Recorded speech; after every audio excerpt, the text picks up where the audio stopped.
No tiene más secretos ni más misterio.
Sí, perfecto.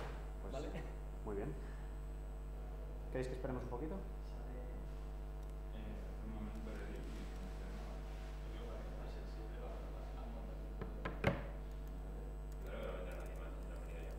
No viene ya, es que antes han dicho que había gente que estaba en tráfico.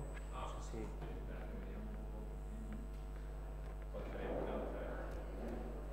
había que yo supiese que iban a venir a 9, pero somos más. Alrededor de 9.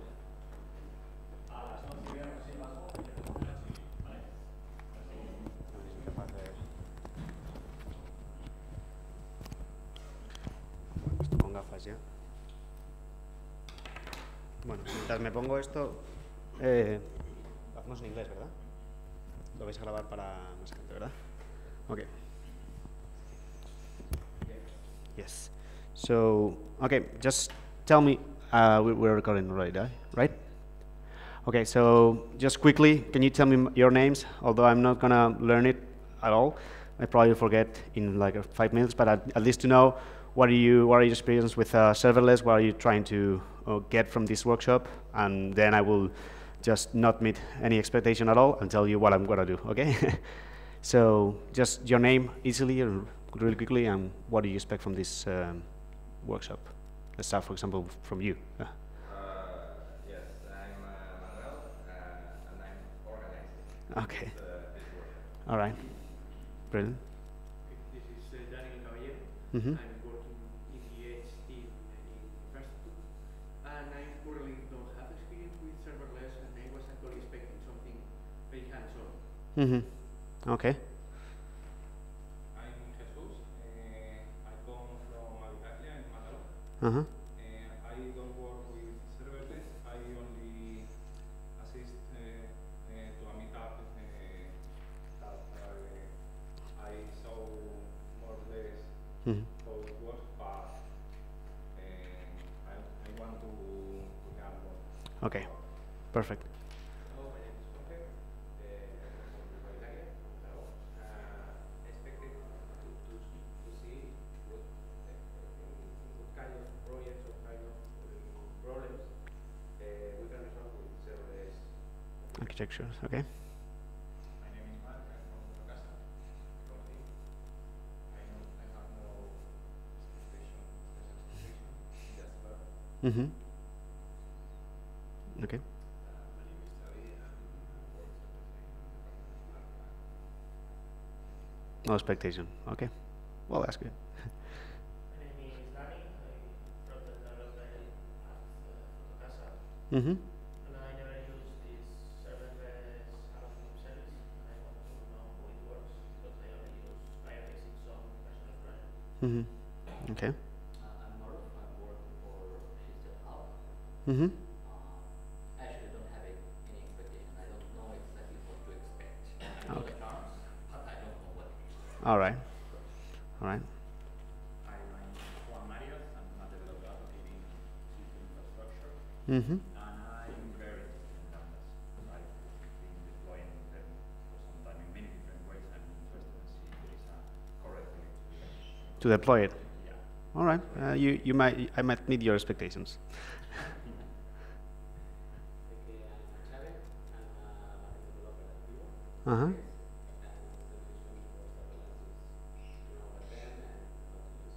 Okay. My name is Mark. I'm from middleware team.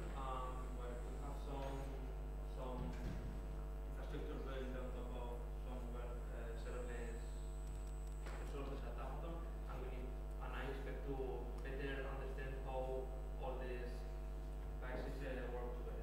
All right, perfect. So now I'm going to tell you what I'm going to do, okay?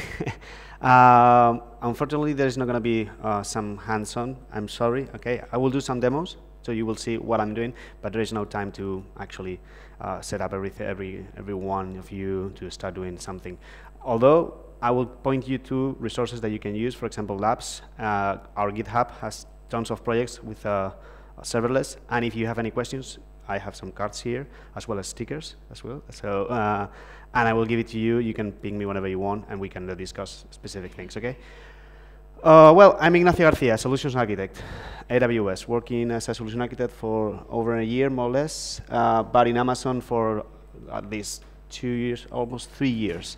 I was a support engineer back then, auto-scaling, CloudWatch, ELB team, so I'm kind of an expert on auto-scaling and CloudWatch, and now I'm developing my career on the serverless because I think it's going to be like the next big thing, okay? What are we going to do? We're going to do a little bit of background to know where this term of serverless comes from. Why do we expect that serverless be the next big thing in terms of infrastructure? We're going to talk about Lambda from the very highlight view till the deepest one, I guess. And API gateway, what is step functions, and then after the break, which is just at the step functions, we're going to do the deep dive on both on the services, which means a deep dive on Lambda, deep dive on API gateway, and deep dive on deployments on how to do these kind of projects. Okay, if you get lost or you think it's not worth an effort, this kind of workshop is more like you interacting with me, saying, "Hey, we already know this. Just go ahead." Okay. Perfect, let's start because it's late and I was late. That's another thing, sorry about that. Okay, background. Well, back in time, we got these monolithic applications, okay, where we had companies that were doing everything on monolithic, which means basically that the company was trying to build an application that they know pretty well. It was meant to be just for one thing, and it was all in one single stack, one single thing. That was monolithic. But the problem was that the time comes by, new people get hired, and then they come into the place, and they touch the code, they have to support it, they have to operate it and everything, and some people were just pushing little piece of codes, which at the end was unmanageable. What happens when we deploy something? We just deploy the whole application. That is monolithic. Okay, and what happens if one of them fails? We have to roll back the whole application. And that is an anti-pattern right now. We are going to the microservices. You know what is microservices? I guess you already heard about it. Well, Lambda or serverless is like the rocket science of microservices. So let's break it apart, okay? What we do is we create, the first thing they saw is the service-oriented architecture, where there were like kind of a lot of monolithic applications connected to each other, okay? And then the end tier, which was the kind of the thing that we already saw with an application and a web server side, and then the database just isolated from the whole monolithic application. This background, that's why I'm going really fast. And then the microservices, which you probably already implement. Do you implement microservices so far with APIs and everything? So that was the next step on the monolithic end tier to microservices. Okay. Tools that we can use. We use web servers, we use code libraries, we use APIs to these microservices, CI/CDs for deployment, etc., etc. But then AWS gives you all this information, all these tools to also deploy. We give you EC2, auto-scaling, ECS, Elastic Beanstalk, auto-recovery, trusted device, Elastic Beanstalk, so you can deploy these microservices easily. But there are many tools that give you that we give or other third parties give. But why do you have to care about these kind of tools? Okay, So let's say that we architect serverless, which means basically it's fully managed, okay? No provisioning, zero administration, high availability. And this is all built in. In case of AWS, we care about these things. We take that from the heavy lifting of your job, daily job. Of course, this increases the productivity of the developer because they are just focusing on the code that they have to build, not in how many instances does this code has to be deployed on, or am I high available? Do I have any kind of failover plan? Do I have elastic load balancing? Do I have enough resources? Am I using the correct web server? Am I using correct configuration on my Apache, on my Tomcat? These kind of things goes away with the serverless. And the core of this serverless application is Lambda. As you can see, it's an event-driven. You probably know about Lambda so far, okay? It's an event-driven service, which basically says that whenever an event happens, it triggers your code and gives you an output. You don't have to manage anything else. You have the Lambda function. The component is you have the Lambda function. You have an event source. You have the service itself, which you have only to manage. You have to manage only the RAM that you're going to use, and the environment variables. If you want to place it on a VPC, we will discuss it a little bit, and the function of the networking type, which means VPC.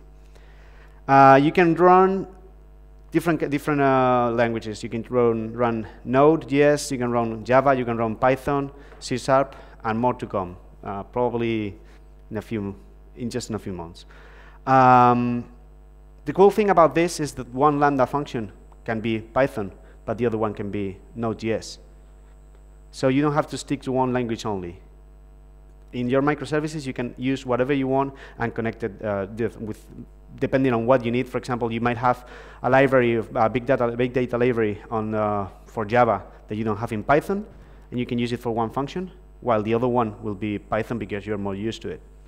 That's a cool thing. You don't have to stick to one single language. The Lambda function has a role that assumes during the execution. Why? Because it needs permissions to connect to other services. For example, if we have a Lambda function that wants to connect to a DynamoDB database, what we need to do is we have to create a role to allow that Lambda function to assume that role and connect to the database. Otherwise, it won't have service permissions. Okay? For example, one thing that Lambda does is every single print that you do, it just streams it to CloudWatch logs. Okay? But if you don't grant those permissions, it won't do it. So those logs will get lost.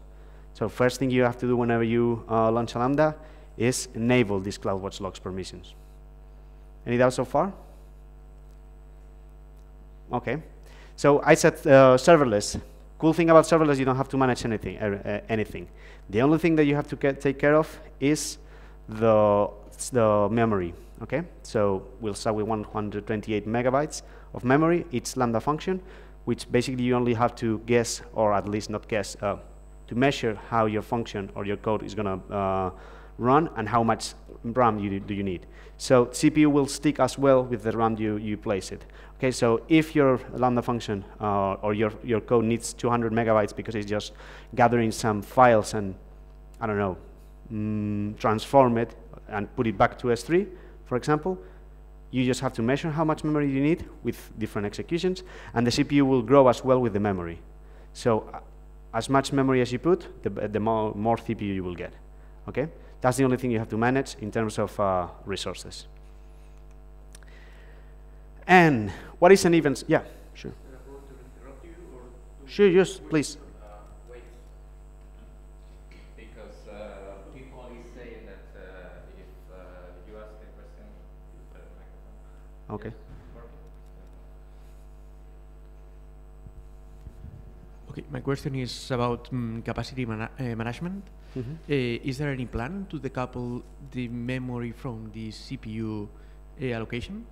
So now if you need additional CPU power, you need also to grant and to pay for additional memory. Mm-hmm. Is there any alternative to this? Right now, there is no plans to do it. So as far as I know, okay, maybe I will raise this as a feedback. But keep in mind that this might not fit into the serverless paradigm. If we actually decouple this CPU and memory, we are basically allocating resources. In that case, why don't you use containers? That might fit into your, I mean, serverless is a cool paradigm, and it works for any kind of workload, but if it depends on how much do you want to manage, how much of your infrastructure you need to manage, okay? Myself, I don't want to manage anything. I just don't care about what do I need. I just need to know that it's going to run. If you want to decouple it, which makes sense, I will suggest you to go to Docker, for example, or containers, CCS. Yeah, in fact, I was thinking if you are constrained by CPU, because you actually don't need more memory, this may affect to the latency and the time you will need to execute and complete your Lambda function, while maybe you need better latency, but without increasing the memory you will have available, because you are not going to use it. So this is what I'm a bit concerned of. Yeah, there might be some resource wasting, but that's on our side, okay? You don't need to, I mean, you just increase the memory. I understand your point, like if you need more CPU than memory, there is no way to handle that, yes, but just go ahead, put more memory, no, don't worry, we take care of it, okay? We understand that we are allocating more memory than you need, but just use the CPU. Actually, I will show you something on the deep dive of how to, for example, measure this. There is a project outside, there is a GitHub project that measures with different kinds of memory in which one your function works better and costs you the least, okay? So what are the event sources? Basically, services or whatever that triggers your Lambda function. It could be S3, for example, placing a file inside of a bucket of S3 would trigger an event that will trigger your Lambda function, okay? Or Kinesis, you can have a Kinesis stream, and you're basically listening to that Kinesis stream with your Lambda and retrieving the data there. You can have SNS, etc., etc., DynamoDB with streams and everything, okay? So, the Lambda service, it runs your code with a managed scaling service. We said that already. Provides an API to trigger the execution of your function, which means that you can actually call the execution. You don't need an event. You can execute it by calling it. Okay, that's, for example, a pattern that some customers use to make a parallel execution of Lambda. It has one Lambda, which is the executor for the fan out. Okay, so it calls different Lambdas within the Lambda. It basically, Lambda will manage to scale to thousands of executions in concurrent executions, and but it doesn't prevent you to have executions more than one. Okay, so you can have more than one execution of the same Lambda because it fails. When it fails, it retries at least twice. Okay, that's something you have to take care of it. Okay, additional capabilities, monitoring. You can go to CloudWatch. You can see the logs of the Lambda logging. Every single log is inside of CloudWatch logs. And we will talk about cost on that in these terms, because sometimes customers used to do a lot of prints, like in their code. They're just basically printing, and that's ingestion in CloudWatch logs. And then the next month they come saying, hey, 3,000 euros in CloudWatch logs. What happened? Yeah, well, you have your code full of prints, and that's going inside of CloudWatch logs. We will discuss it in best practice. If I forget, please remind me, okay? Are you also going to elaborate on the retry logic and yeah, we will go into the detail of that. Okay, I'm just presenting the service. I know I'm going a bit fast, but it is just a presentation. On the networking side of the Lambda, basically you have the normal or non-dbPC default execution, which it's actually only a container on our side on a private VPC, which you don't manage, so you won't see it. Okay, when we launch the Lambda, okay, or you can connect it to your VPC, which means basically you will attach an ANI network interface to that Lambda, so that Lambda can actually go to your VPC. Okay. Well, in that case, you will have to manage security groups, VPC root tables, subnets, network ACLs, all the things that you have to manage on a ANI. Okay? And, well, that's kind of a marketing one. What is kind of unique about Lambda? apart from what we said already, pricing model, we just build you for 100 milliseconds executions.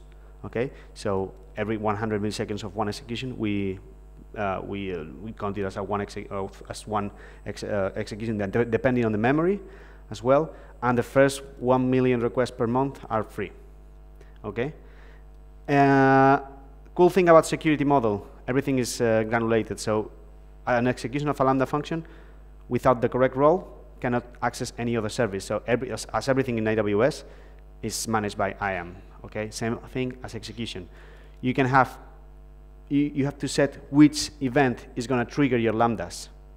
Otherwise, they won't be able to execute it. Okay. The community, of course, we have GitHub full of projects. I don't know, we have mobile backends. We have a live chat using Lambda. We have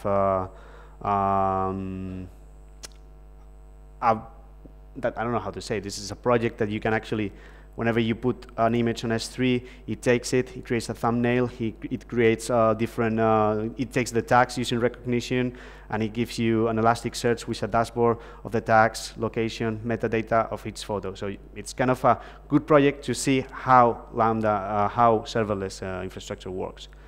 Okay. Just to finish on describing Lambda, what are the benefits? No servers to manage, continuous scaling, so you don't need to be prepared for anything, any kind of event, because actually the concurrent executions will scale automatically from our side, and sub-second measuring, which means basically that every single Lambda execution that you see on the logs, you will see when it started, when it finished, how much memory it took, and how much time it took. So you can actually measure those things, benchmark, and change the type of Lambda you need with 128, 256 megabytes, whatever you need. Many serverless options, okay? You have compute with Lambda, you have storage with S3, but we will focus only on API gateway, Lambda, and step functions. But it means that everything fits together. You don't go serverless only with Lambda, okay? Because you need to store things. These kind of services are out there for you to use it. We will see some patterns. And the last thing I want to talk about Lambda before doing a quick demo is versions and aliases. Okay, one of the things that community or users of Lambda are kind of concerned is, okay, I need kind of having different versions of my same Lambda. I need to have a correct way of developing in Lambda, okay? And that is versioning, okay? Whenever you create a version, that version is immutable. So basically, you cannot change the code of that, okay? We will do an example now, but you, for example, create some kind of code, and that you test it, you put it on pre-production, and then you put it on production. You create a version of it, it cannot be changed.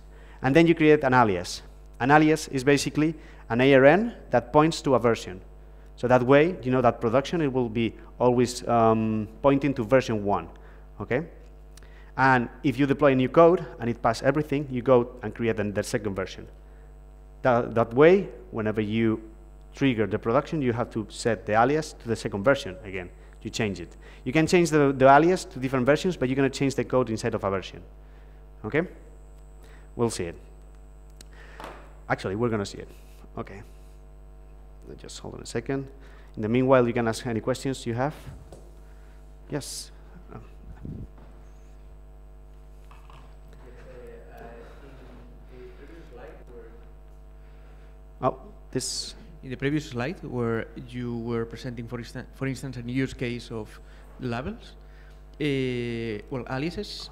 Yeah. Do you recommend to run all Lambdas in the same Amazon account? So, is then for instance, dev, beta, prod aliases are actually running in the same account and then requiring these different functions, these different aliases to be differentiated, plus, I understand, the events they will be listening to?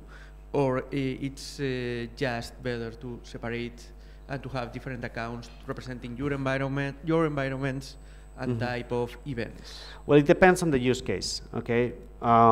Simple applications with Lambda might fit into one account, but I do know that in order to isolate different resources to not to go directly to different, for example, DynamoDB databases, some people use cross-account deployments. The only thing you have to keep in mind that not every single feature is enabling cross-account. Okay, in Lambda, it's easy to basically trigger a Lambda function from another account and put it as a trigger. Okay, but I would recommend to start by deploying in one account with different analysis. Okay, and using environmental variables or our configurations. Okay, sorry, environmental variables. I didn't talk about it. We will see it now. It's basically to set up some variables you can use. So if you're in production, you will use something. If you're in pre-production, you use another thing. Okay. Apart from that, I will say that it depends on the use case, but I will go first with a single account and see what happens. In any case, these Lambda functions can use different IAM roles. So you can also try to isolate by granting just the resources they need. Yes. For example, and this is an example of a customer that they use Lambda functions within code pipeline, okay, to execute pipelines of another account. Okay. So what they do is they create inside of the Lambda function that inside of the role of the Lambda function, they create and assume they have a policy to assume the role of the Lambda function of the other code pipeline from the other account. So that might fit into the use case, but it's the same. Okay. Thank you. I had a question about the event. You said that Lambda is triggered on any event, all of that list of events you showed us. Would it be possible, or maybe make sense, to trigger it on a collection of events, like every 10 in Kinesis, to get a collection of events instead of just one? Yeah, the way that the asynchronous, we will go into details in the deep dive, but Lambda has kind of three types of a way of executing. One is event-driven synchronous calls, which is something happens, a Lambda is triggered. Another one is asynchronous, is with, for example, a Lambda that is launched every minute by using, I don't know, actually in the Lambda console you can set execute this Lambda every minute or every 5 minutes, and you can listen to an SQSQ to take items, or you can use the Kinesis, which will fit a single Lambda per shard of Kinesis. So whenever there are items on a shard that are going to be delivered, you take it from the Kinesis. Okay, so you can do it that way. That's what I will say. Is that answer your question? Yeah, fine. Okay, we will go into details for that. Thanks. Why the version is immutable?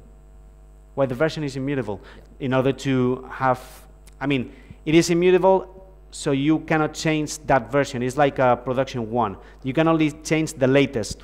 Okay, there are versions which is again. Let me see.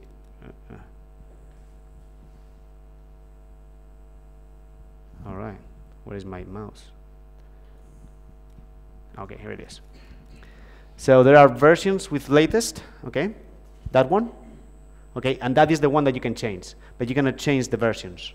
The versions is code that you cannot change anymore. I mean, I understand I cannot change, but exactly why? Because my question is very, very theoretical. What was the reason in background?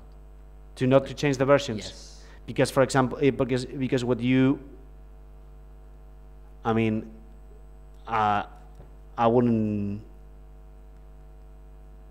will have to think about it. But probably, okay. what I will suggest about it, I mean, I haven't asked the service team about this, but what I will think is, whenever you have versions that are immutable, you can ensure that code won't be changed if you have it on production. Version 1 can be production, and the different changes are going to be there. In the way that we deploy it, and we will see it later, we deploy always on latest, okay? And we can change the version whenever we deploy it, okay, with code build or whatever we use. Okay, really simple. Okay, really simple demo we're gonna do. Let me first duplicate my, oh, sorry, my screen. Okay.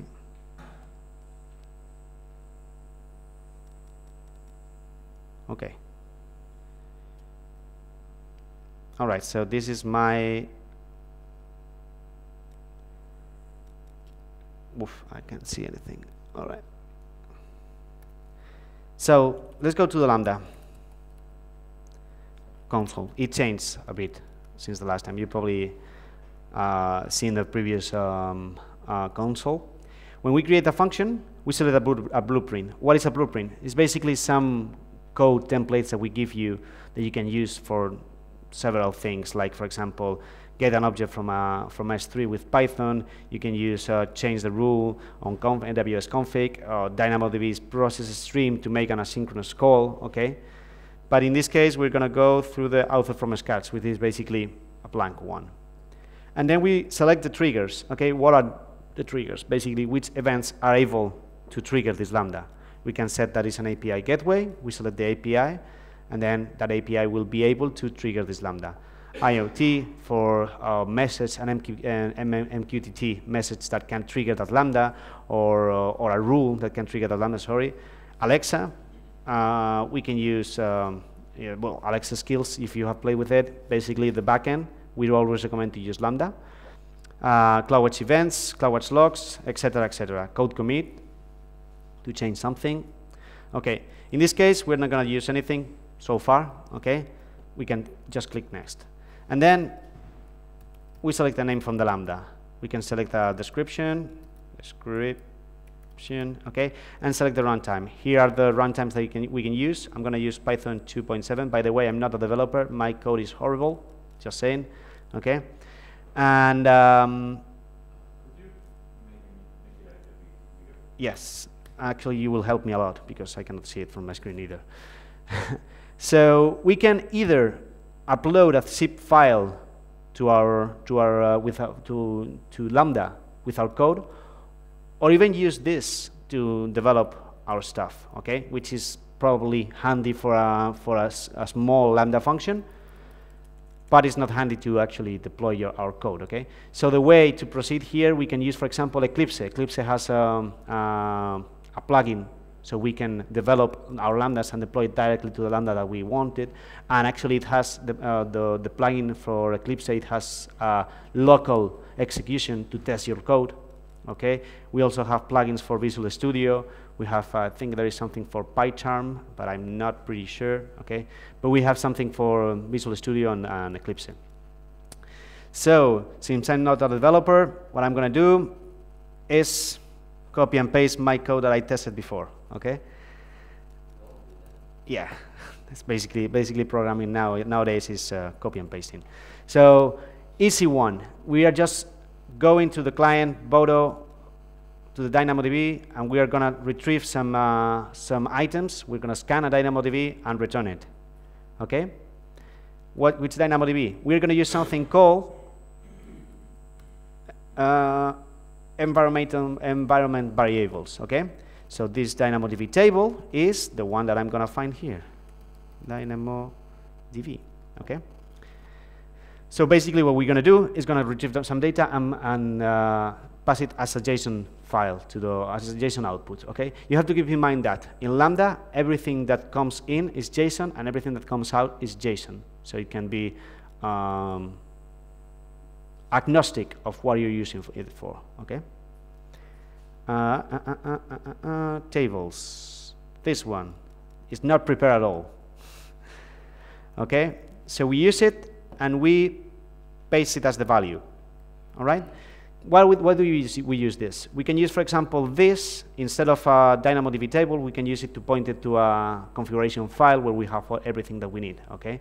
We can use it for something pretty cool, which is logging, and something that I recommend, this is a best practice, okay? Instead of doing this, print hello, okay? I want to, not like this, maybe like this, Okay, I wouldn't use this. Why? Because it goes to CloudWatch logs, and then we got these cost problems. What I will say is something like I will create a method that says log or my login hello, and then I will create a method or a library that will say if the environmental variable says that we are debugging, then log it. If not, don't log it. It's a way to always have logs if we want it, but not just use it with freedom and just collapse our CloudWatch logs with full of traces. Okay, so let's continue configuring Lambda. We have this, and then we select the role that is going to be the one that we use for our test. In this case, I will use an existing role, which is, let me see. Yeah, I think it's this one. Okay, this Schibsted Lambda execution role. Basically, it has permissions to the DynamoDB table. Okay, as long as I know, maybe I will have to find it out, but okay.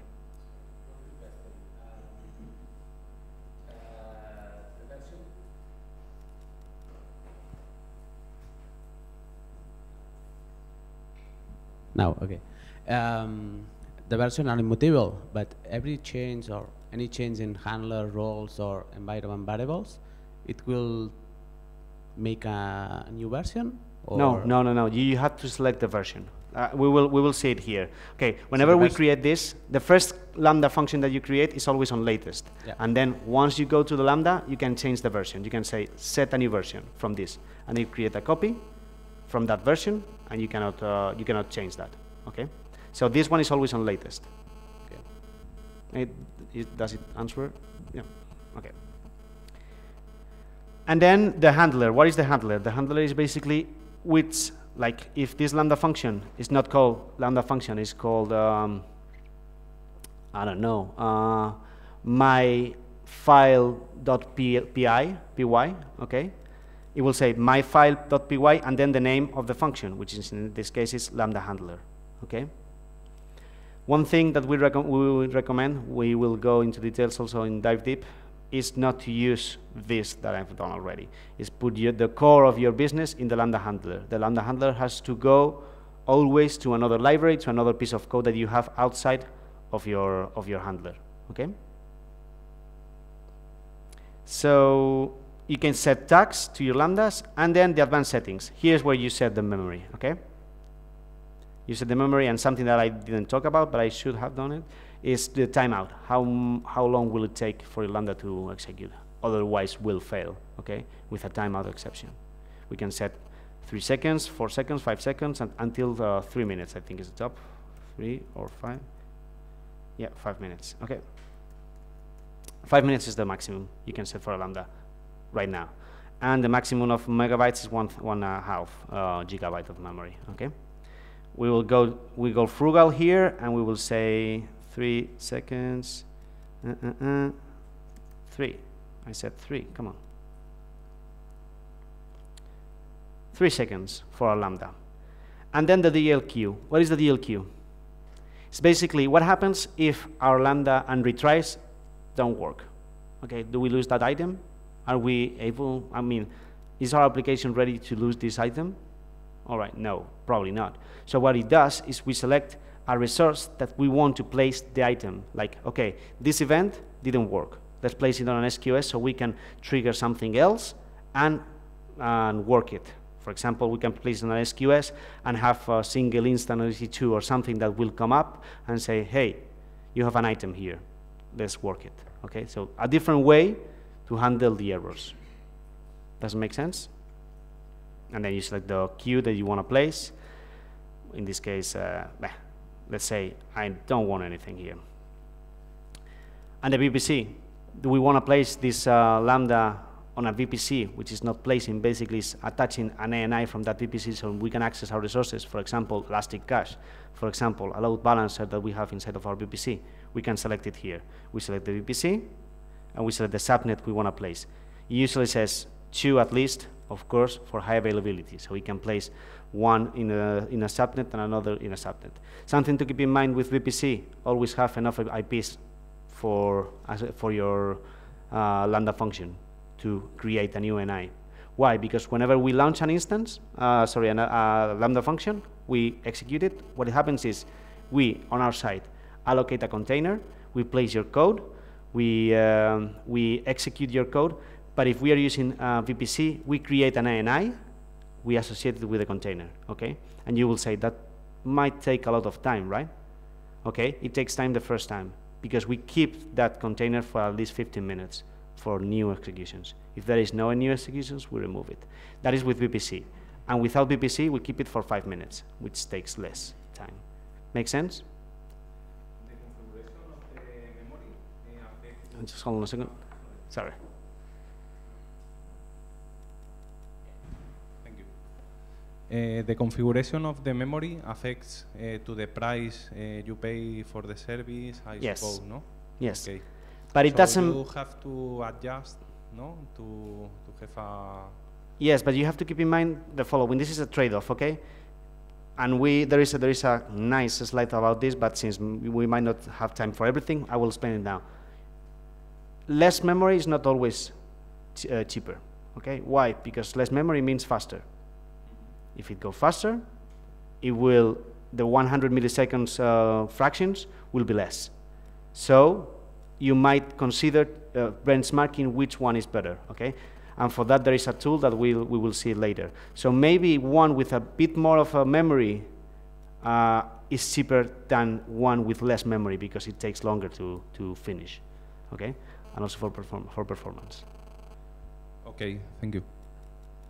And one question related to this, and how do you track the time a Lambda function is taking? So it's actual CPU cycles you are consuming from your Lambda code. It's time from the beginning to the end.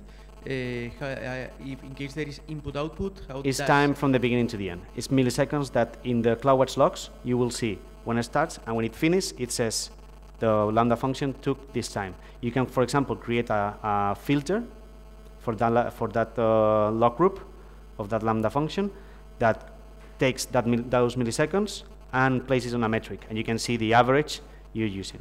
Okay, so if there are context switches and other processes in your container you don't have control of, this will affect also your... You mean the container of the Lambda? Yeah, the container you are allocating for your Lambda, for our Lambda. This means this will affect also the billing. And So we don't have 100% of control of the CPU execution time and actually let's say how you are going to charge on us for this execution time.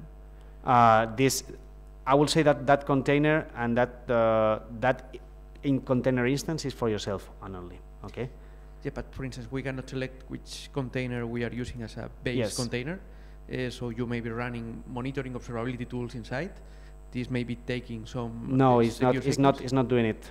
I mean, I cannot share this, and even worse with the microphone. But the way that Lambda is implemented is that we don't share resources between customers, and not even between the service itself. It has a different, like every service in AWS, it has a different way of doing things. One is the data plane, and the other one is the control plane, which are separate from each other. Okay, in the terms of monitoring, it goes beneath the container size. So I think you shouldn't be worried on these kind of things, okay? Because it's not going to take the CPU from your resources to build you in these kind of things. Okay. Let me the timeout. What this is for?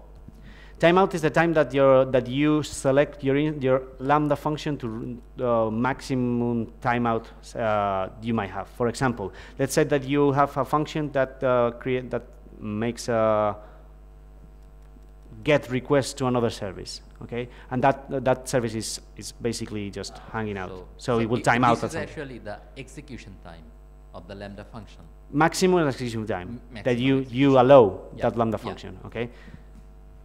Yeah, there is another question for. And this is still 3 minutes, 5 minutes maximum 5 minutes, per function. Yeah, and we cannot make it bigger. we are working on it, but you have to design your code in order to be able to one single execution, take less than 5 minutes. Why? What is your concern? I was doing once in Lambda, I was doing a resharding in one of your resources that I don't remember now. Aries, Aurora? No, it was EMR? no. Well, something that was taking 30 seconds to reshard. Mm-hmm. So it's AWS is giving me this time, Mm-hmm. and if I need to reshard more than 5 minutes, I need to do some tricks to call the Lambda again and so on. What I will do then, in that case, I will separate the code of that Lambda. I wouldn't expect the Lambda to wait for the resharding. I will say, okay, I will execute the resharding, then that reshard will trigger an event that will put it on an SQS, and I will have another Lambda that will take that from the SQS and then do something. But when I reshard, I cannot reshard again, so I need to wait until the resharding is finished to continue resharding. All right, and do you have I don't know which service are we talking about, but do you have any kind of event that whenever the resharding happens, it says perfect? I Or it sends don't an think event? so. Let me look for it on my computer. Okay, and we I'll will come back. take this outside, okay, if you All don't right. mind. But basically, what I will do is asynchronous calls for the resharding. I call it, and then I will monitor the finishing of that job, which is resharding in this case, and then execute it. All right. That way, you will work around the timeout problem, and also make it separate and decouple. And then you can encrypt your environment variables or the lambda of your code as well. Okay, so with KMS, you can use your key or the default of the service. Okay, to encrypt your data.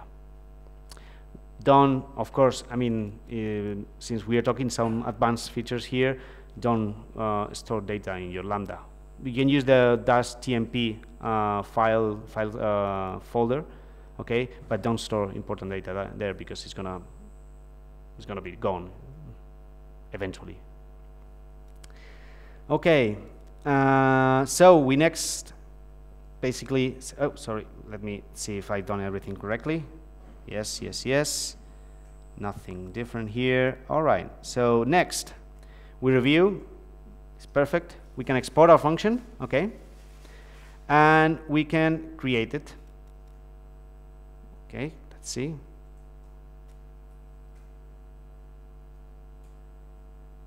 It's taking some time. Do I have internet?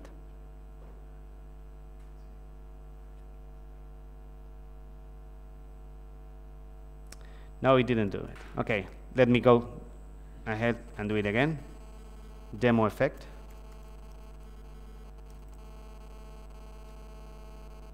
And okay.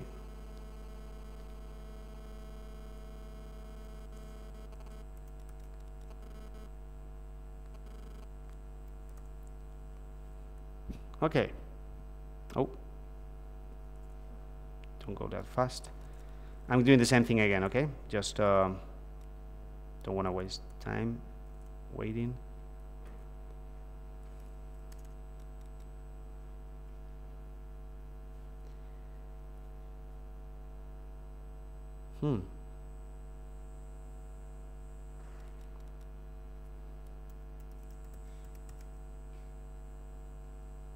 Yeah, I do have internet. Yeah.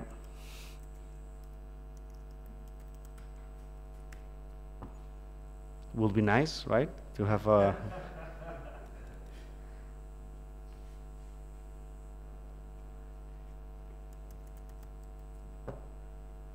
seems like it's working. Maybe my account is not. Okay, let's continue. I don't want to waste your time here. I don't like this. No, but it's actually here. Well, okay, I did my own test. Here it is. You can see it. Okay. It didn't create. I don't know why. I will troubleshoot it later. Sorry about that. Basically, what I did is the only difference between the code that I pasted before and this one is that I have if the event has something called log, okay, and the log is true, I will also give the context, okay. What is the context of a Lambda? As you can see here, we have the event, which is basically what we pass in the Lambda function to get information. For example, if we have an S3 file uploaded to a bucket, inside of the event we will see which bucket, what is the size of that file, the S3 key of the file, and everything, so we can retrieve it. Okay, that is the event. And in the context, we can see what kind of log string are we using. Okay, so whenever we log in, where are we logging? What is the log group? We can see the request ID. We can see the memory limit that we have in that function. Okay, that is the context. All right. So in this case, what I'm doing basically is, okay, so if we are logging, then login, and I will see it on the event. Okay, let's test it. We can test it from the console, and you might say, oh, it's taking a lot of time. Why is it taking a lot of time? This is called the call the start, okay, which is the first time you launch this Lambda function. Is basically deploying, launching a container, deploying the code, and executing the code. Okay, setting the runtime, in this case Python, and then uploading your code, executing your code. That is the call start. And which one will tell me from all the different runtimes that we have, which one is the slowest one? Exactly. So if you're using Java, it's going to be always a bit more slower than for example Python at the beginning with the first one. Okay, don't be afraid of it. It's just really small portion of executions. Okay, and there are ways to avoid this. We will discover it later. Okay, so we have this. It's our output whenever we did the execution. What did we do to execute? We configure a test event which says log true. Let's say log false. We save it, and the execution change, of course. Okay, we are only retrieving the values of the DynamoDB table. That is actually pretty dumb, and you will say, what do I need to see this? Because the demo will show us more things. Okay, so and here is where we set the versions and the qualifiers. Okay, we can create a new version, all right, from this function. And when we create a new version, we say this is a version, live version. I hope it doesn't fail. Okay. We publish it, and then that Lambda function, we cannot change it. All right? And neither the environmental variables or nor the configuration. It's everything basically as it is. It's like that, okay, because it's working correctly. Now, what do? We're gonna create an alias with this, and we say this alias is live, okay, live test, and the version is the second one, because the first one I did it at home. Okay, sorry guys, the second one. All right. So now, when we do this, we have this ARN, which will be the one that we will use to execute the Lambda function. Okay, so we will always point to live, and we can change the version of that live whenever we want. Make sense? All right, so we deploy a new code. Okay, we change the code, we set a version, and we point the alias to that version. That is the steps to follow. That way, this will be always immutable. Okay. We won't change the alias, we will never change the alias, but we will point it to different versions. We can do, for example, blue-green deployments with this manually, but we can do it. We can set one alias to one thing and the other alias to the other one. So we can point the version 1, the blue, I never know which one is the best one. I think green is always the stable one, and blue one is the one that you are pushing. I think it's like that. Okay, so the blue one will be always 20% of my code, and if it doesn't work, we change the version back again and put into the same as the green one. Okay? Make sense? I hope so. Okay, so let's say I want to change something on my code. So I'm going to go to the latest, and I can change that here, and then create a new version. We can delete versions as well, so don't worry. Okay? All right, any questions here?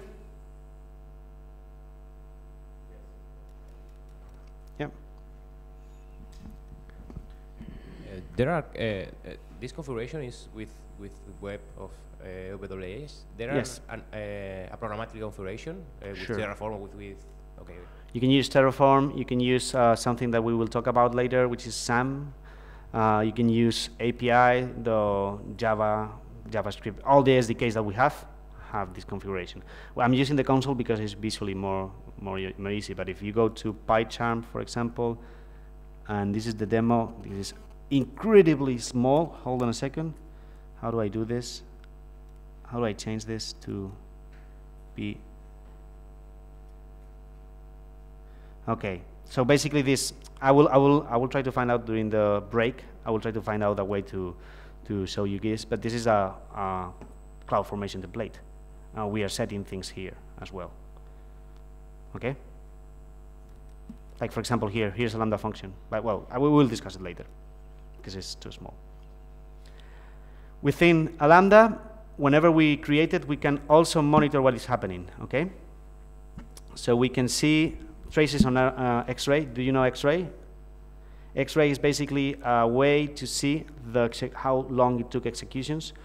If we set, for example, X-ray on every single service, for example, on one Lambda function that calls another Lambda function that goes into DynamoDB and then calls another Lambda function, we can set a map of the milliseconds that took every single steps within our application. So we can see application by application, ID by ID of execution, how much time it took on every single step. And that is pretty cool to trace our executions.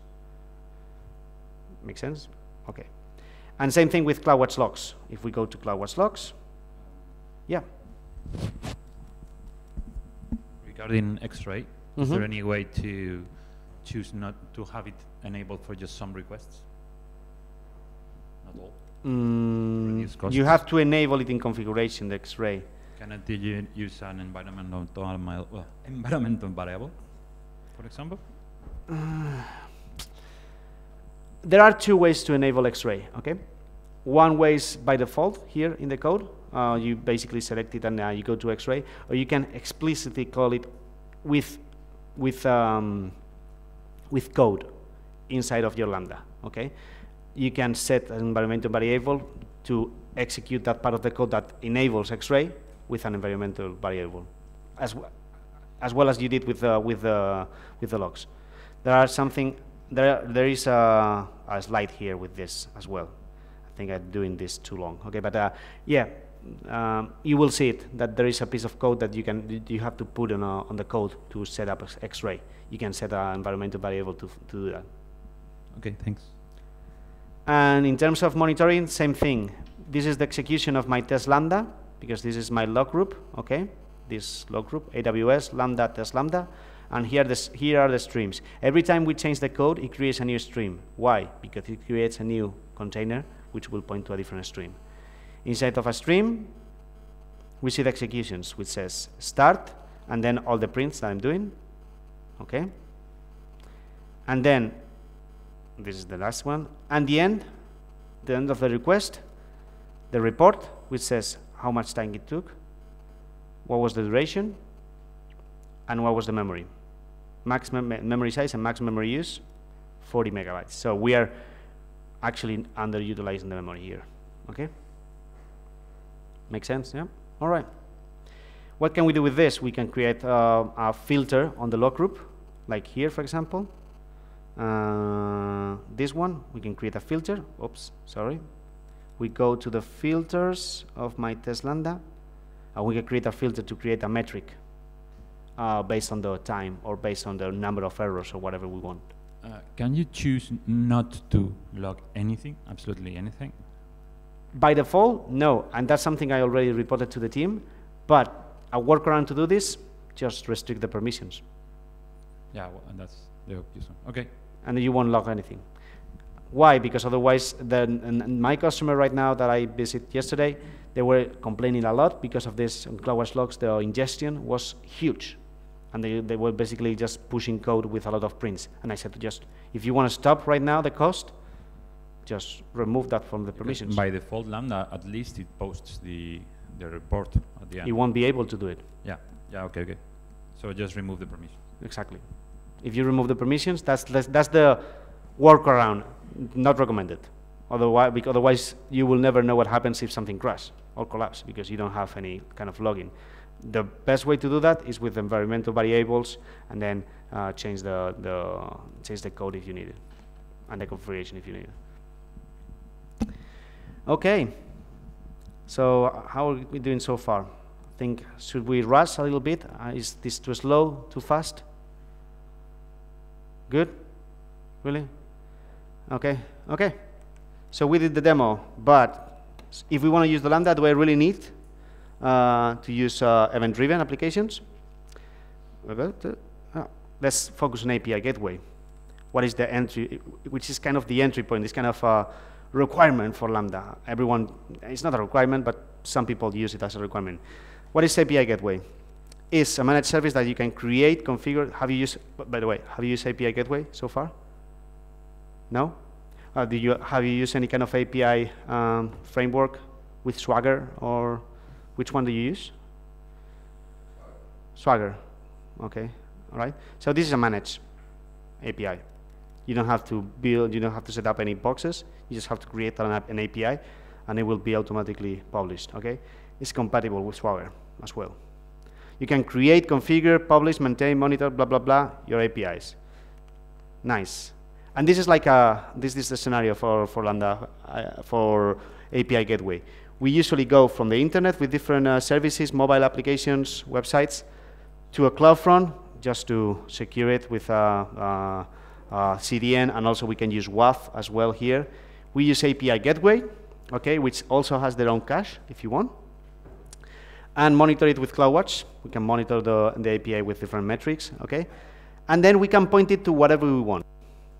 We want to have it for your own premise, as long as you have a public accessible endpoint, you can point it. Do you want to go directly proxying that request to a service, and this is pretty cool and saves a lot of money?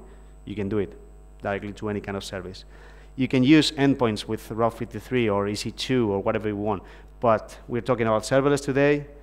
The key point here is Lambda, okay? We are going to use Lambda, pointing API gateway as a proxy to Lambda directly. What are the benefits? Of course, it's a unified API for multiple microservices. We can use different APIs for different microservices and manage it all from one console, and everything will work. I like to see, or we like to see as well, the API as a contract, okay? Why do we say this? It's a contract between you and your clients.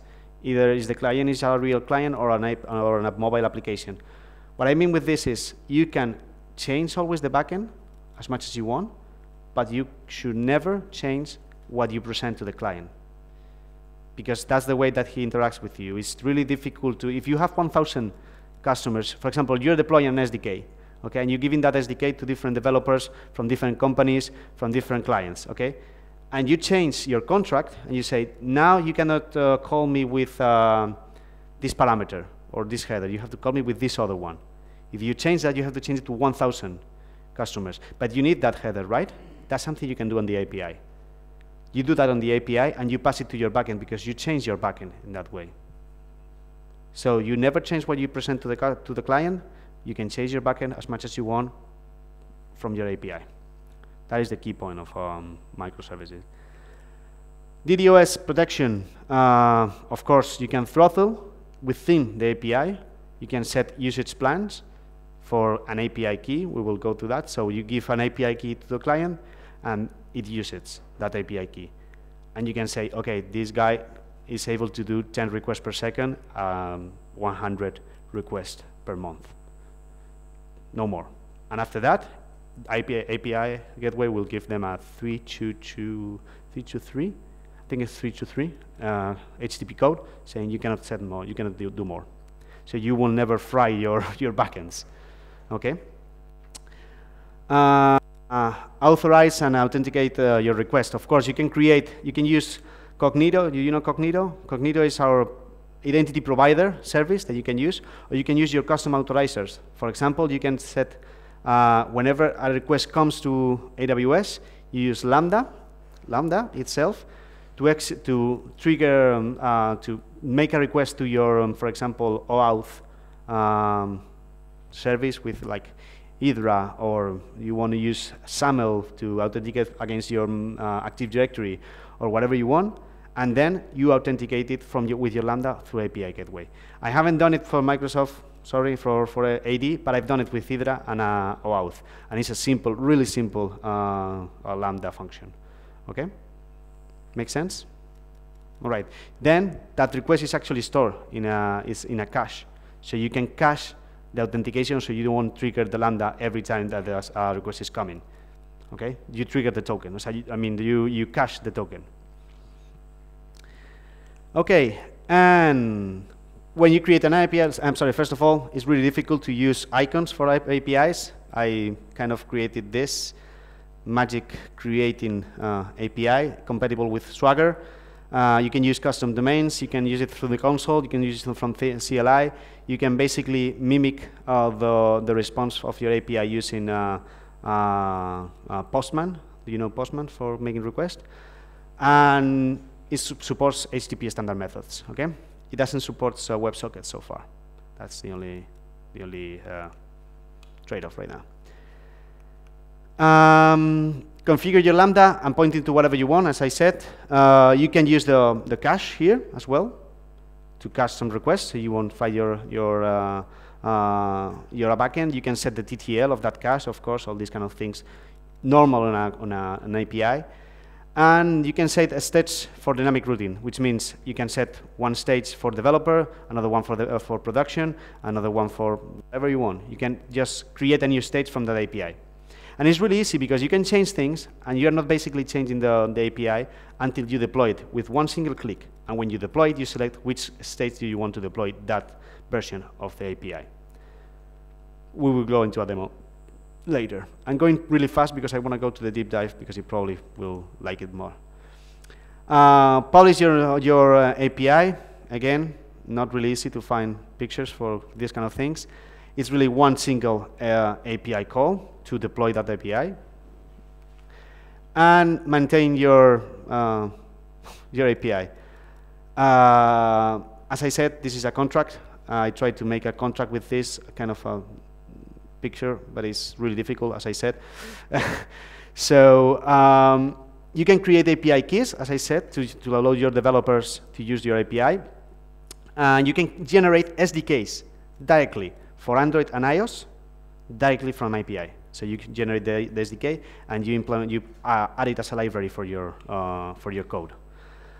Okay, let's live a scenario, real example from a customer. I have a customer that is, for the first time, he's changing his way of doing things, and he's creating APIs for everything. Okay, and like for now, what they want to do is they want to allow a free trial of their product with an API. What do? They basically generate API keys. Whoops, API key. Come on, API keys. And whenever the customer says, I'm registering from this service, I want a test account. Okay, they click on the test account and they generate an API key and give it to that customer and say, hey, test it. You have 10 requests per minute and 1,000 requests per month. So you can test it. Something like that. Okay? That is a real scenario. I cannot say the customer, of course, but I've seen doing it. There are some constraints, like for example, by default, you can only set 500 API keys per account, okay? You can raise it up to 1,500 if you ask support. Apart from, I mean, if you need more API keys, there is a workaround. We can discuss it if you need it, but they might not be able to update that limit more than 1,500. Okay, monitor your API, CloudWatch logs, integration with CloudTrail, so every change on the API is also a change on CloudTrail, and of course X-Ray as well, integration with API Gateway to see how long it took on the API. And, oh my God, the icons are so awful. So securing your API, you can use, as I said, custom authorization, you can use CloudFront for DDoS, you can use the usual stuff for securing your environments, okay? Okay, let's do a demo. Do you have any questions so far? I went really fast with API introduction. Any questions? No? Okay, then I'll do the demo. Okay, so here is our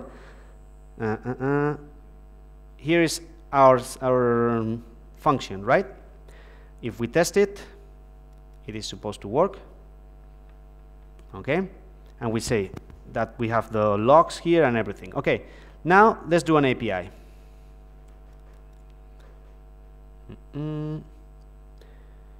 Let's create an API.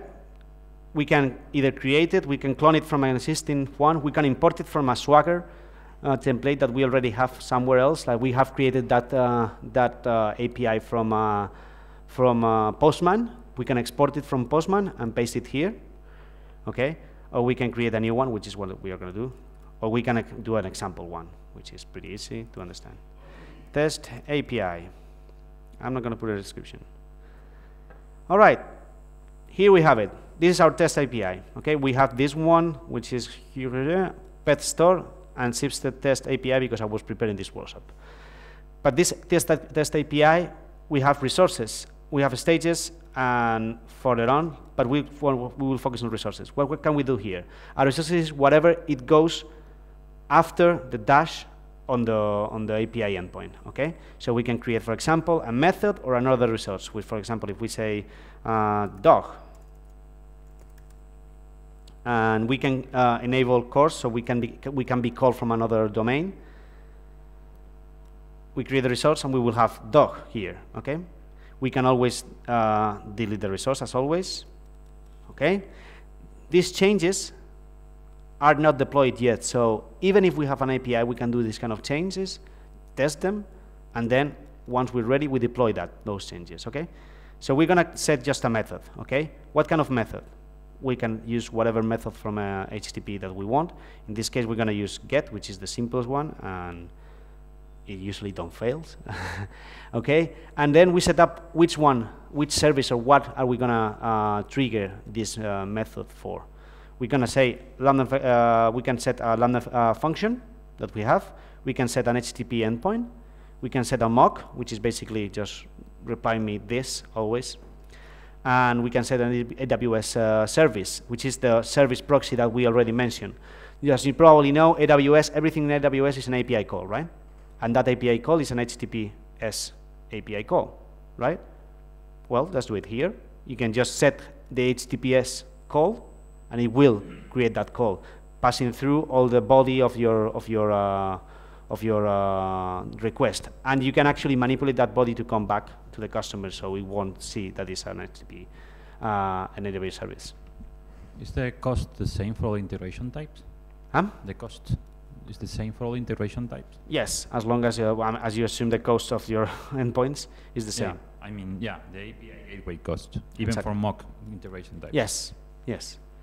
Okay. The request that you're doing I mean, API costs $3.5 per month base, and then per request, okay, or thousands of requests, I think it is.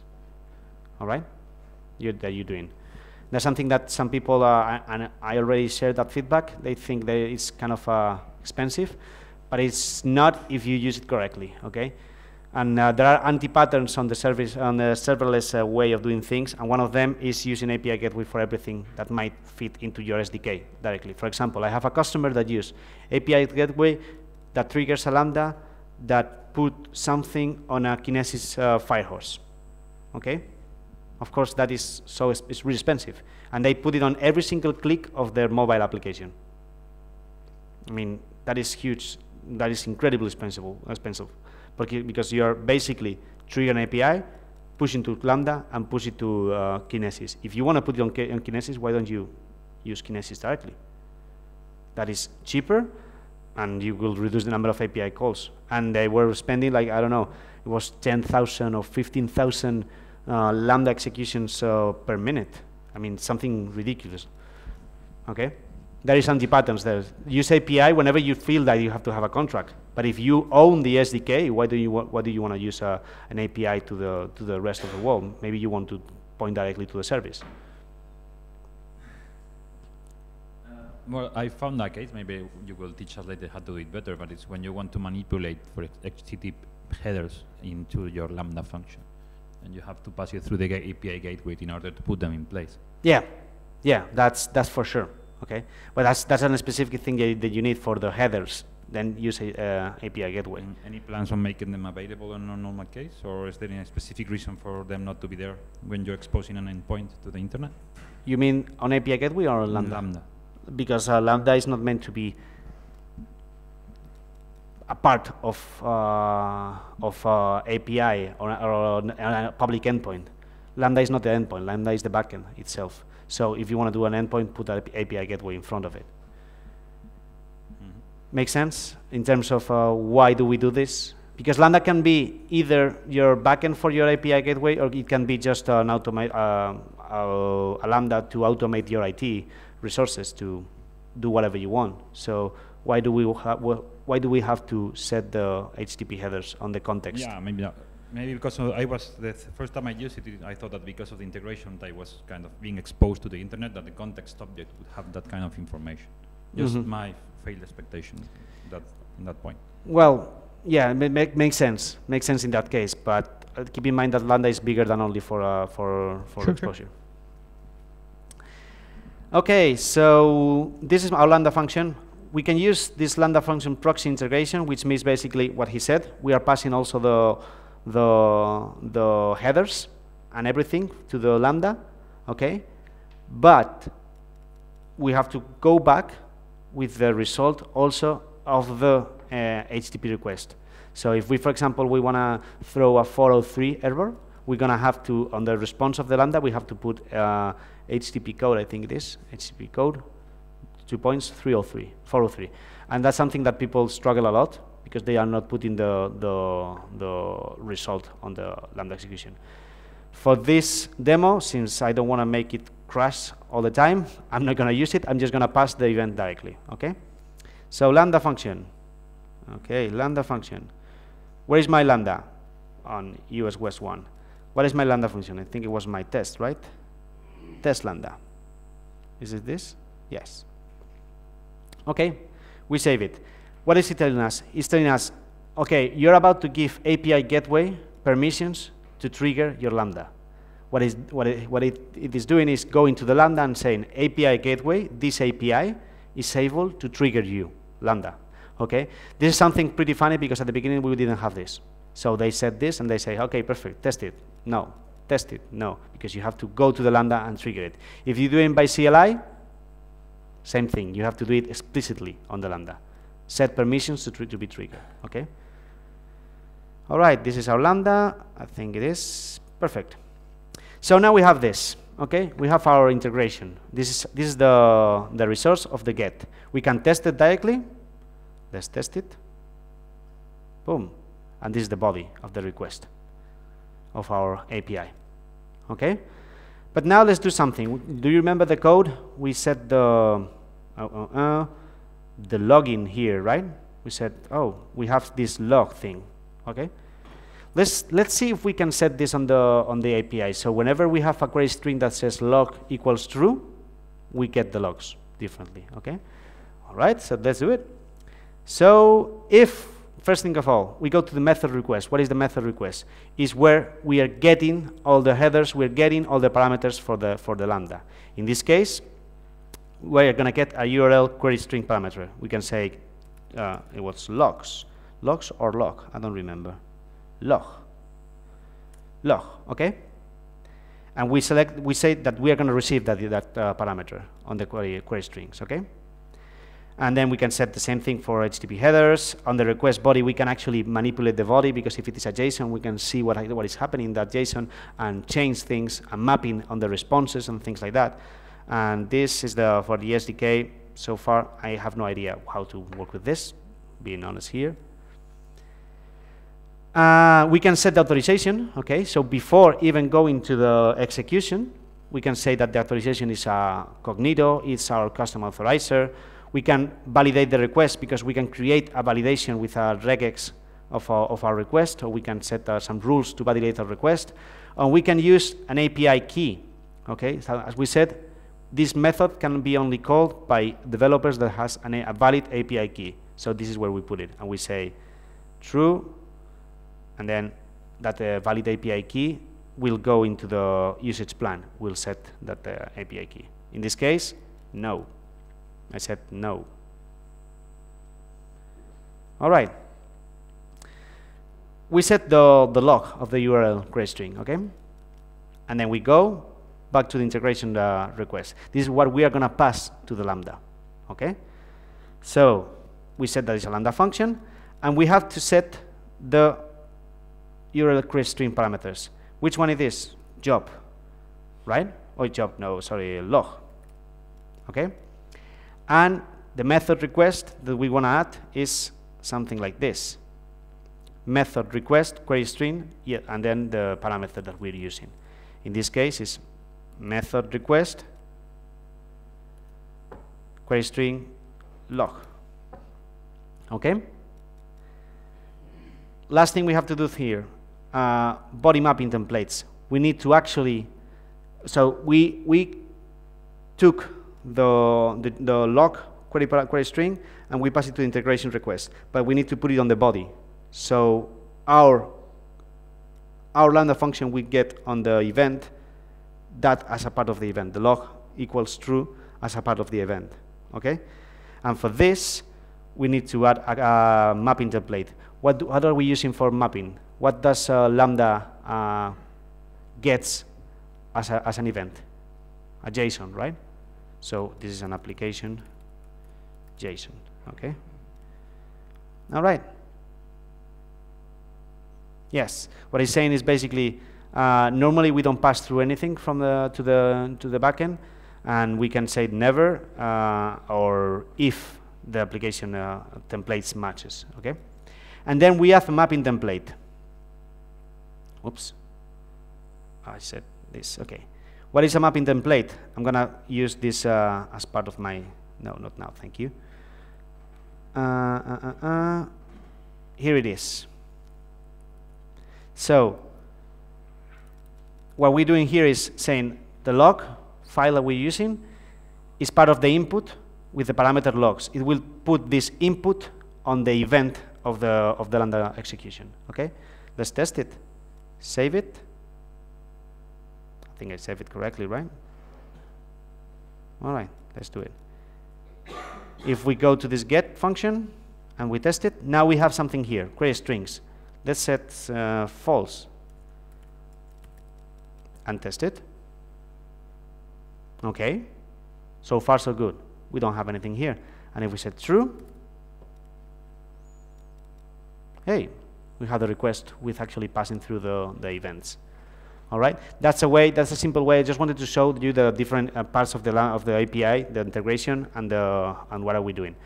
But at the same time, we can actually get this and go to the response. So what we do receive from the API gateway, from the Lambda, sorry, we can change it. We can map the response to the body of the request differently. So for example, if we instead of giving this instead of giving this log group name for this parameter, we call it CloudWatch log group. We can map it inside of the API, and we don't have to change the code of the Lambda. Why is it useful for? Because as we said at the beginning, API is a contract with our customers. If the customer needs CloudWatch log group name as a parameter of their body, then we can map it directly inside of the request. Same thing with headers. Let's say that we are sending a header from our Lambda, which is called Schibsted, blah, blah, blah, blah.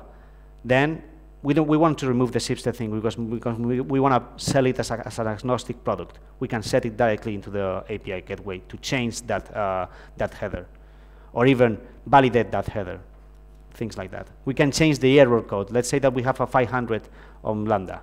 We can change that to 404. Ah, it was your fault, not mine. Okay, we can do these kind of things directly on API Gateway.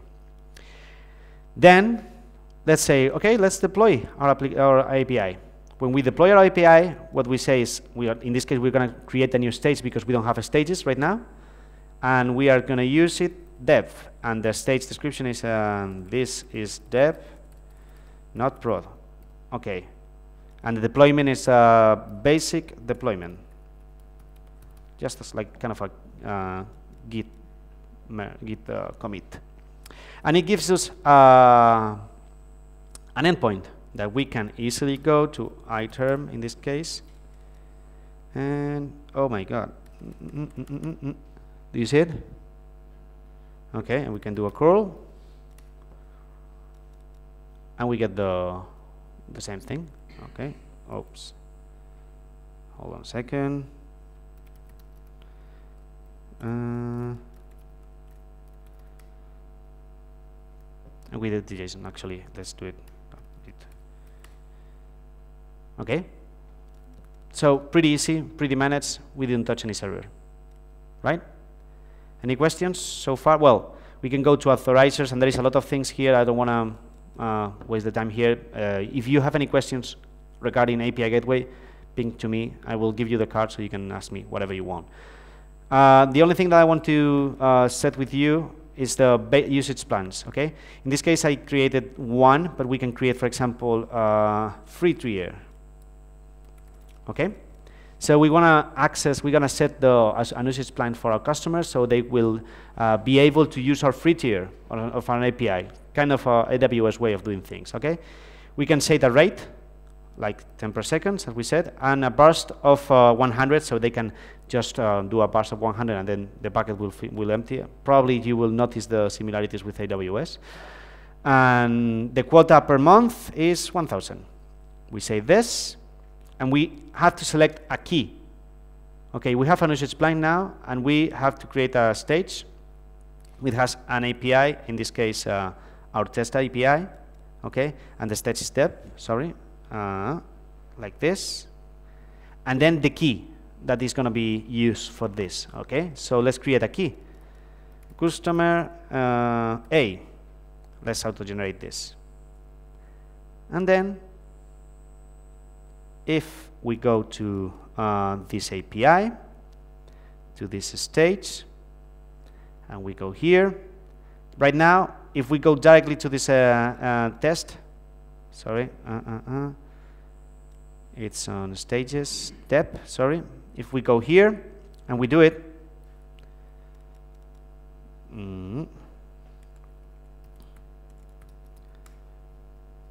there won't be a problem, because we haven't enabled that key.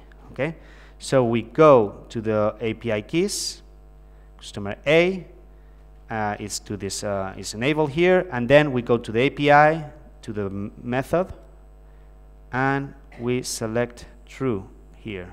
Okay, I guess now if I do this, oh, why is it working? Because I haven't deployed my API. Let's deploy it, and dep, adding key.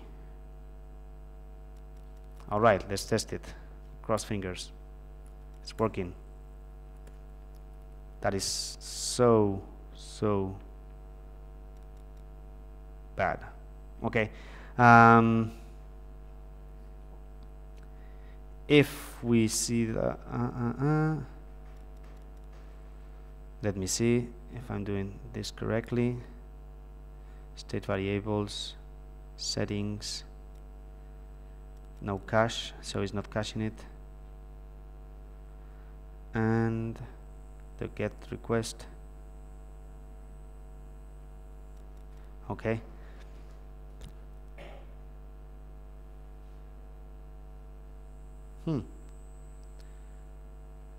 It's supposed to be working.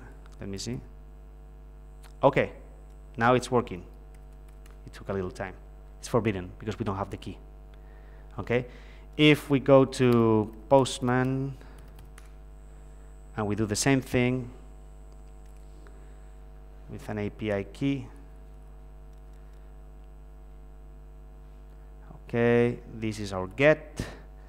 And the headers, I think it was X AMC API key that sorry API key, and which key?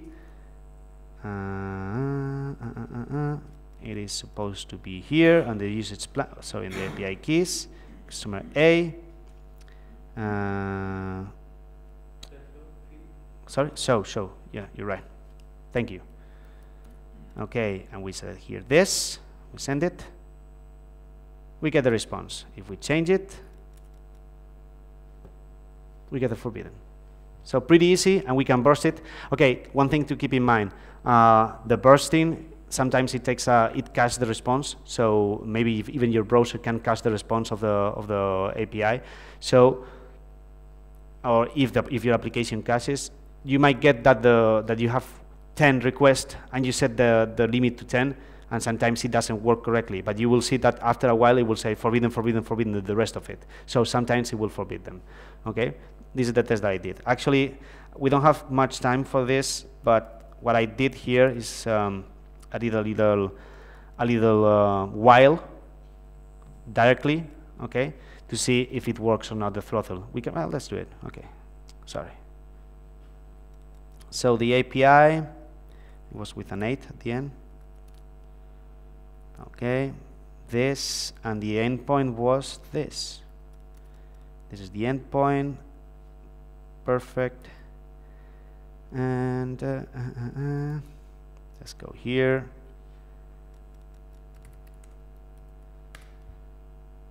You get response, response, response, response. How much did we put? 10? 1,000? 100, right? It was too much. Let's do something. Let's change it. Okay, let's change the usage plan for that free tier guy, and that sorry, my fault. Free tier, edit, and let's say 50 or 20, and the rate is 1, 2, and save. Okay. So now we have to, yeah, it's done. Okay, API keys. Let me see if I just gonna do a little deploy just to see if that changes, and test it. Oh. Okay. It didn't work as expected. Okay, but you get the idea. Let's not focus on that. But yes, it works. The throttling works. Maybe I didn't change something. Okay, but you get the idea of the API keys. Make sense? All right. And what time is it? It is yeah. Let's go fast. I want to go to the step functions pretty fast. Okay. And we can do a little break and then go to the deep dive of all these things. We are presenting everything. Okay, now I get it. We have an API, we have a Lambda function, but how do I orchestrate these things? How do I coordinate all the Lambda functions? Because you don't have all your single code in one Lambda function. You have different Lambda functions, right? So this is coordination. A Lambda function that calls a Lambda function that calls DynamoDB, that calls another Lambda function, blah, blah, blah, blah. Or you can use a queue to do these kind of things. So this is how the customers were doing it before, chaining the Lambda functions with a data coordination with a database. So they were just doing some timing on the Lambdas to retrieve an state and then do their things. That's the way to coordinate it. Or with queues, with Kinesis or SQS, they were using that kind of coordination. And we said, okay, let's do something different. Let's do a step function, something that is a workflow, pretty easy for the customers to set up. It's pretty easy. We'll see how it works. We define a JSON, okay, that has an start with an input path, an execution activity, which might be a Lambda function, or even something outside of Lambda. Okay, for example, you can call your on-premise with a token, and whenever you retrieve that token of the execution finish with a JSON of the output, we will give it to the workflow. Do you know Simple Workflow, or have you heard about Simple Workflow, one of our services? I usually call it not so simple workflow because it's really difficult to work with it. This is much easier, okay? And once you create the JSON file, you paste it on the console, and you will see the result of your of how is it going to work, okay? We are working on a drag and drop GUI for this, but so far you have to do the JSON. Actually, I prefer it because I know where the errors are. And then, cool thing, every time you execute this step function, you get a result like this, and logging of every single step within step functions. So if it fails on one step, you know exactly what was the error, you know where did it go, you have try catches inside of the workflow, you have retries, you have parallel executions, you can do whatever you want inside of a workflow. And each workflow can be running for 1 year. So you might have an activity that goes to a manual process of someone delivering something and then coming back and then says, it worked. So it continues the workflow. So you can mix serverless with mailing system. So it's pretty cool.